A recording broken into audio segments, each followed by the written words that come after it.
Students आज हम exercise 2.4 start करेंगे। इससे स्टार्ट करने से पहले हम कुछ बेसिक कॉन्सेप्ट देखेंगे कि बेस और एक्सपोनेंट्स क्या होता है। ये एक टर्म नज़र आ रही है।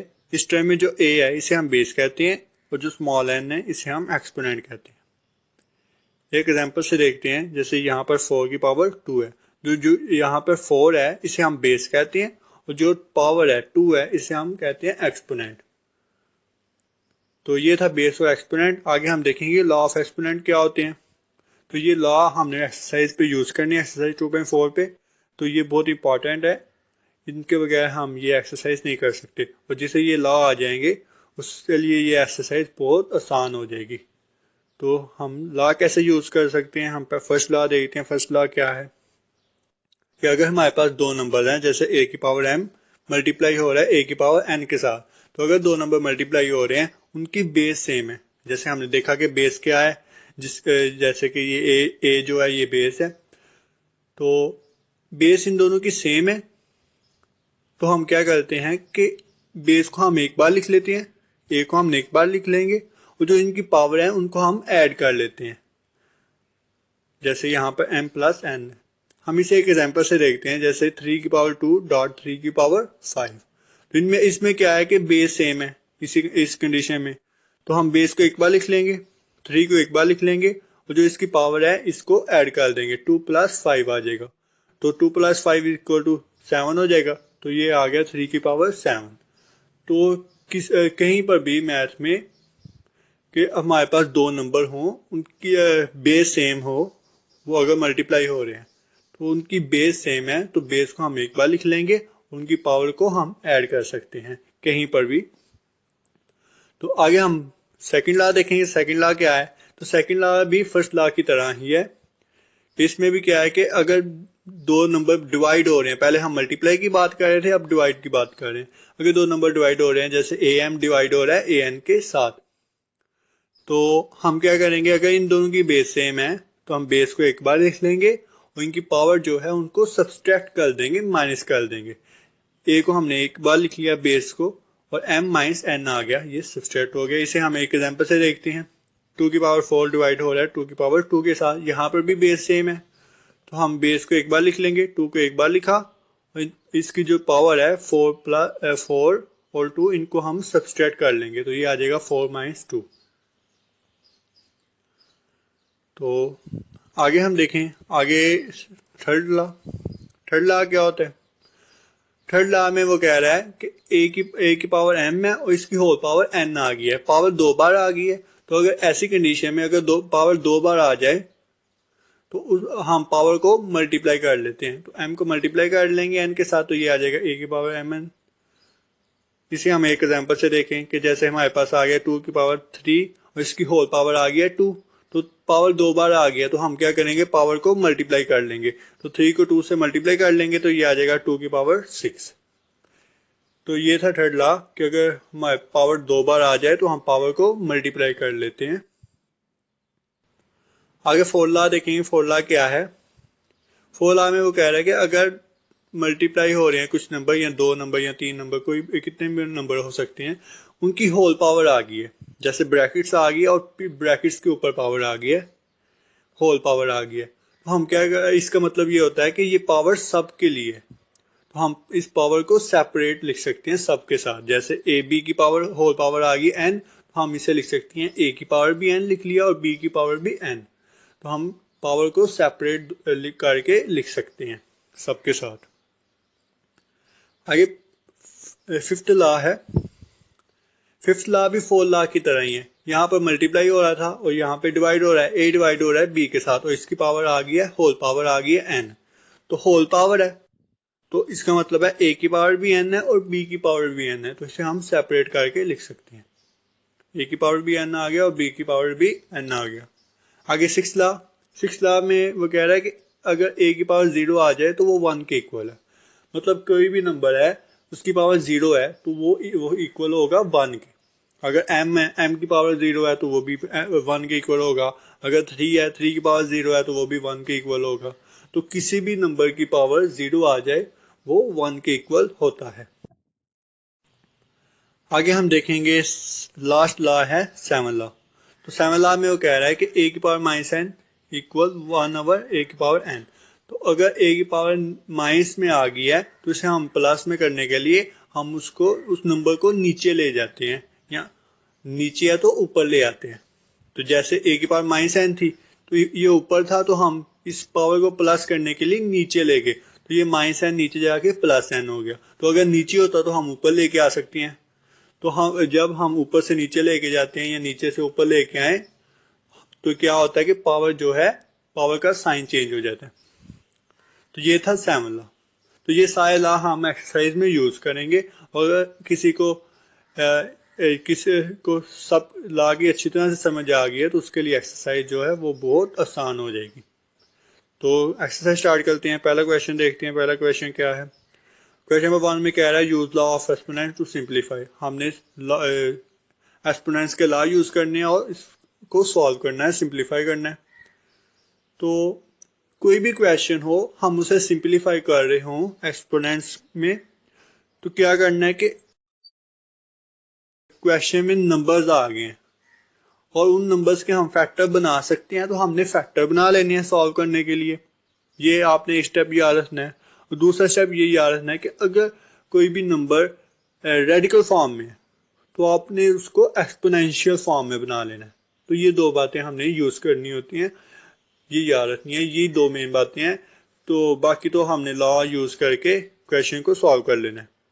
तो यहाँ पर नंबर्स आ गए, नंबर्स को हम नंबर्स के फैक्टर बना लेंगे। तो 243 के फैक्टर बना लेते हैं। तो ये 243 के फैक्टर बनेंगे। ये 3 के साथ जाएगा, 3 8 are 24 और 3 1 are 3। फिर 3 के साथ जाएगा, 3 2 are 6 और 3 7 are 21। फिर 3 के साथ 3 9 are 27, 3 are 9 और 3 1 are 3। तो ये 243 के फैक्टर बन गए। तो क्या बने? 1 2 3 4 5। 3 की पावर 5 आ जाएगी, तो हम यहाँ पे लिख लेंगे 243 की जगह 3 की पावर 5 और -2/3 वैसे ही लिख लिया।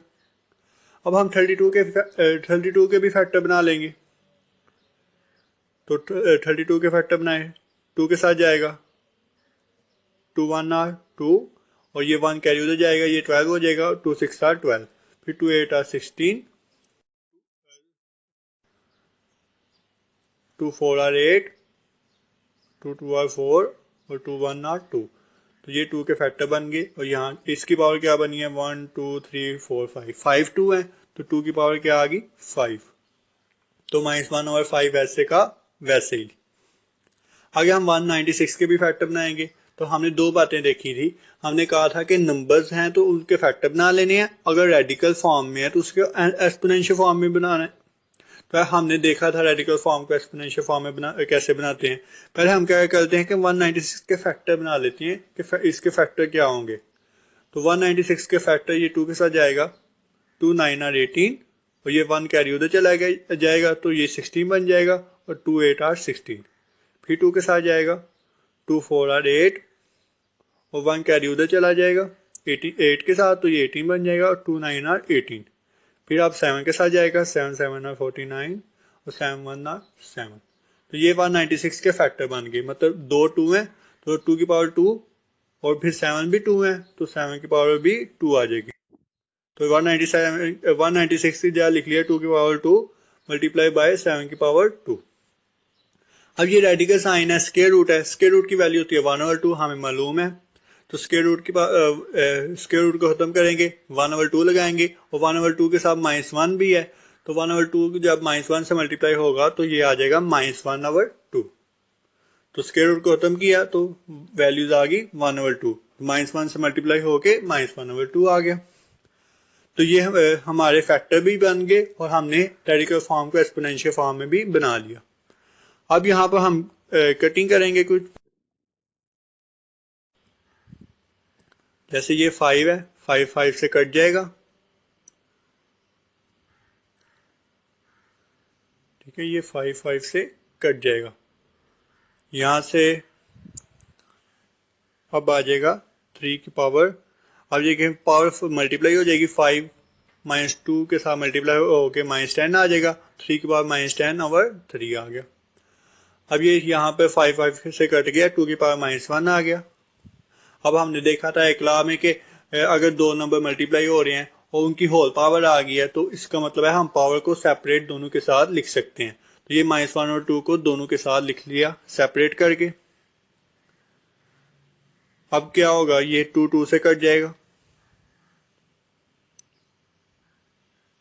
यहां से भी 2 2 से कट जाएगा। ठीक है, यहाँ पे बच गया 2 की पावर -1, 2 2 के से कट गया, 2 की पावर -1 बच गया और ये 2 की पावर -1 भी कट गया इस 2 की पावर -1 के साथ। तो ये दोनों सेम थे, ये भी कट गए। तो हमारे पास क्या बच गया, 3 की पावर -10/3 और यहाँ पे बच गया 7 की पावर -1।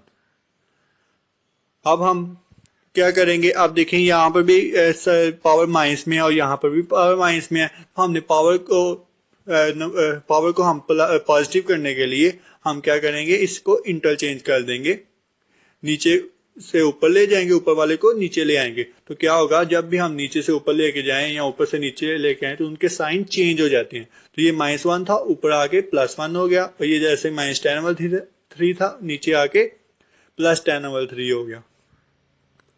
अब हम क्या करेंगे, ये 7 के पावर 1 है तो 1 को हम लिखने की जरूरत नहीं है, 1 को हम नहीं लिखते।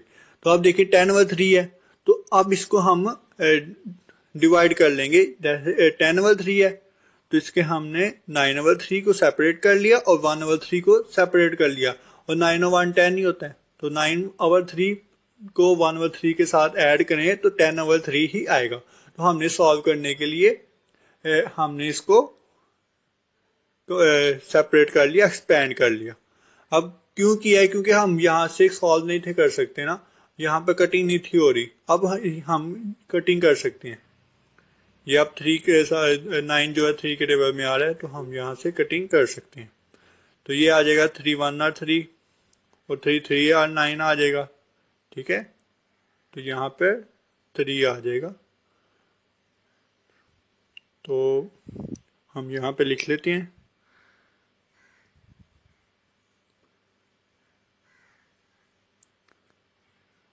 ठीक है, यहाँ पे 3 आ जाएगा, तो 3 की पावर 3 और 3 की पावर 1/3। अब क्या करेंगे, हमने जो आंस लेके आना होता है वो हमने रेडिकल फॉर्म में लेके आना होता है। तो 7 वैसे ही आ गया और 3 की पावर 3 है तो 3 को 3 बार मल्टीप्लाई करेंगे, 3 3 आर 9, 9 3 आर 27, ये 27 आ गया। और जब 1/3 है तो हमने इसको रेडिकल फॉर्म में किया तो ये 3 जो है इंडेक्स में आ गया, पीछे आ गया, और ये हमारा जो है आंसर आ गया रेडिकल फॉर्म में। अब क्वेश्चन नंबर 2 देखेंगे, इसका पार्ट 2 क्या है। पार्ट 2 में क्या सिंपल सा क्वेश्चन है, ये शॉर्ट में आ जाता है। ये एक्सरसाइज जो है वैसे तो लॉन्ग के लिए इंपॉर्टेंट है, लेकिन ये जो क्वेश्चन है ये शॉर्ट में आता है। तो क्या करेंगे, इसे हम पहले एक्सपेंड करके लिख लेते हैं। 2 मल्टीप्लाई बाय -8, -8 को 2 से मल्टीप्लाई कर देंगे, x की पावर 5 मल्टीप्लाई बाय x की पावर -3 और y की पावर -4 मल्टीप्लाई बाय y की पावर -2। तो हमने अरेंज करके इसे एक्सपेंड कर दिया, नंबर्स को नंबर के साथ और वेरिएबल्स को वेरिएबल्स के साथ। तो ये आ जाएगा -8 मल्टीप्लाई बाय 2, तो -8 2 -16 आ जाएगा। अब हमने देखा था कि अगर दो नंबर मल्टीप्लाई हो रहे हैं उनकी बेस सेम है तो हम पावर को ऐड कर लेते हैं। तो ये बेस सेम है, x थी दोनों की बेस, तो हमने क्या किया, पावर को ऐड कर लिया, 5 प्लस -3, तो ये आ जाएगा 5 3। और ये यहाँ पर भी हमने क्या किया, बेस सेम है, बेस को एक बार लिखा और पावर को ऐड कर लिया, -4 प्लस 2 आ गया। तो ये आ जाएगा -16, 5 में से 3 निकालें 2 आ जाएगा, तो x की पावर 2 और y की पावर -4 प्लस 2 है, तो -4 में से +2 करें तो -2 आ जाएगा। तो ये y की पावर -2 है, तो इससे में हम एक स्टेप ज़्यादा भी कर सकते हैं कि ये -2 है, y की पावर -2 है, इसे हम नीचे लेके आ सकते हैं, तो ये आ जाएगा ऐसे नीचे आ जाएगा। ठीक है, यहाँ पे आ जाएगा तो ये प्लस हो जाएगा। ठीक है, ये यहाँ पे आगे प्लस हो जाएगा। तो आगे हम पार्ट 3 देखें, पार्ट 3 करते हैं। पार्ट 3 में क्या है, पार्ट 3 में हम क्या करेंगे, सबसे पहले हम इसको जो पावर बेस है, जो बेस एक जैसी है, उनको हम एक में लिख लेंगे। जैसे x है, x की पावर -2 है, और नीचे भी x की पावर 4 है, तो यहाँ पर बेस सेम है, तो हमने क्या किया, इसे ऊपर ले गए, तो ये 4 थी, ऊपर जाके -4 हो जाएगा। तो x की पावर -2 -4। हमने देखा था कि अगर दो नंबर डिवाइड हो रहे हैं, उनकी बेस सेम है, तो हम पावर को सब्सट्रैक्ट कर लेते हैं।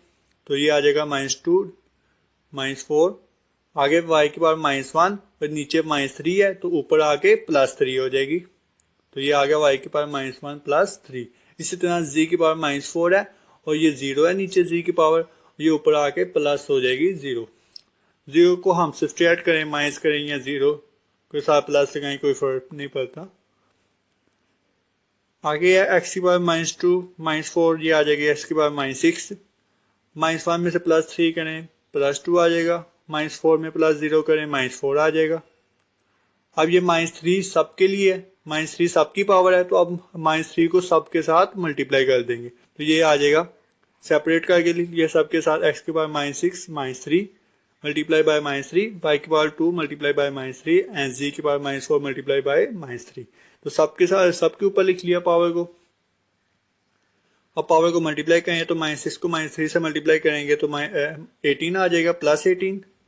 2 को -3 से मल्टीप्लाई करेंगे, -6 आ जाएगा, और -4 को -3 से मल्टीप्लाई करेंगे, +12 आ जाएगा। तो जब भी हम आंस लेके आते हैं, तो हम जो पावर होती है उनको हम पॉजिटिव में लेके आते हैं। तो ये y की पावर -6 है, इसको पॉजिटिव करने के लिए हम क्या करेंगे, इसको नीचे ले आएंगे, तो ये आ जाएगा x की पावर 18, z की पावर 12, और ये y की पावर -6 नीचे आके +6 हो जाएगी। और यहाँ पर भी हमने सेम इसी तरह करना है। तो आगे लास्ट पार्ट करेंगे इस क्वेश्चन का, पार्ट 4। पार्ट 4 में भी वो काम करेंगे कि अगर नंबर्स हैं, नंबर्स के हम फैक्टर बना लेंगे। तो यहाँ पे 81 है, 81 के हम फैक्टर बना सकते हैं, तो 81 के फैक्टर बनाएंगे, ये बन जाएगा 3 के साथ जाएगा 27, फिर 3 के साथ जाएगा 3 9 are 27, और 3 3 are 9, और 3 1 are 3। तो ये बन जाएगी 1 2 3 4, 3 की पावर 4। तो ये 81 की जगह लिख लिया 3 की पावर 4, और n वैसे ही साथ में आ गया।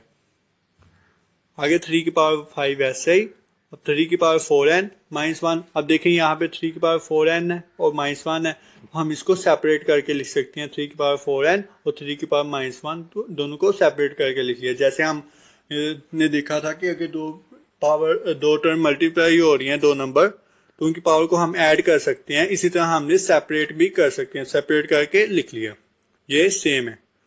तो 243 के भी फैक्टर बनाए थे हमने, तो देखा था ये होते हैं 3 की पावर 5 के इक्वल। तो ये 3 की पावर 5 आ गया। 9 की जगह हम लिख सकते हैं 3 की पावर 2। देखिए ये 9 के अगर फैक्टर बनाए तो ये 1 2, 3 की पावर 2, 9 की जगह 3 की पावर 2 लिख लिया, और 2n वैसे का वैसे, और 3 की पावर 3 वैसे ही आ गया। अब यहाँ पे क्या करेंगे कि ये यहाँ पे जो 3 की पावर 4n है, और यहाँ पर भी 3 की पावर 4n है, ये दोनों सेम है, मतलब कॉमन है, तो हम इनको कॉमन निकाल लेंगे। 3 की पावर 4n कॉमन आ गया। हाँ, 3 की पावर 5 भी कॉमन आ सकता है, लेकिन अगर उसको भी निकाल सकते हैं फिर भी हमारा आंसर आ सकता है, लेकिन इसलिए नहीं निकाला कि हमारा ऐसे आंसर आ जाएगा, आसान हो जाएगा थोड़ा सा। अब देखें यहाँ पे 3 की पावर 5 बच गया, यहाँ पे लिख लिया, और माइनस दरमियान में 3 की पावर -1 और 3 की पावर 5, तो अगर हम इनकी पावर को ऐड कर लेंगे, बेस सेम है, तो ये आ जाएगा -1 + 5।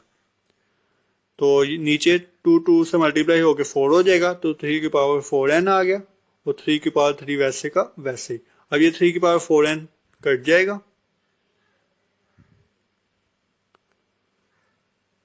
तो ये आ जाएगा 3 की पावर 5। अब -1 + 5 -4 हो, -1 + 5 + 4 होगा, तो यहाँ पे आ गया 3 की पावर 4। इसको सॉल्व किया, 3 की पावर 4 आ गया। अब देखें 3 की पावर 5 जो है 243 के इक्वल होती है, हमने देखा था। अगर 3 को 5 बार मल्टीप्लाई करेंगे 243 आएगा, और हमने देखा भी था कि 243 के जब हमने फैक्टर यहाँ पे यूज किए हैं, ये इक्वल है 3 की पावर 5 के, तो हम इसे 243 लिख सकते हैं। इसी तरह हमने जब 3 की पावर 4 81 के इक्वल है, तो हम 3 की पावर 4 की जगह हमने यहाँ पे 81 लिख लिया और 3 की पावर 3 की जगह 27 लिख लिया। 3 3 are 9, 9 3 are 27, तो 3 की पावर 3 की जगह 27 आ गया। अब 243 में से 81 निकालें तो ये आ जाएगा 162 और 27 वैसे का वैसे ही। और जब हम इसे कैलकुलेटर में डालेंगे 162 को डिवाइड करेंगे 27 तो हमारा आंसर आ जाएगा 6। तो ये था आज का लेक्चर। आज हमने क्वेश्चन नंबर 1 किया एक्सरसाइज 2.4 का। अगले लेक्चर में हम क्वेश्चन नंबर 2 और क्वेश्चन नंबर 3 करेंगे, वो भी इसी तरह के हैं, बिल्कुल इजी हैं, जैसे लॉ ऑफ एक्सपोनेंट्स को हम यूज करके क्वेश्चन को सॉल्व कर सकते हैं। तो अगर आपको कोई भी कंफ्यूजन है, कोई लॉ में या कोई क्वेश्चन में कंफ्यूजन है, तो आप कमेंट के जरिए बताएं, हम उस पर कोशिश करेंगे सॉल्व करने की।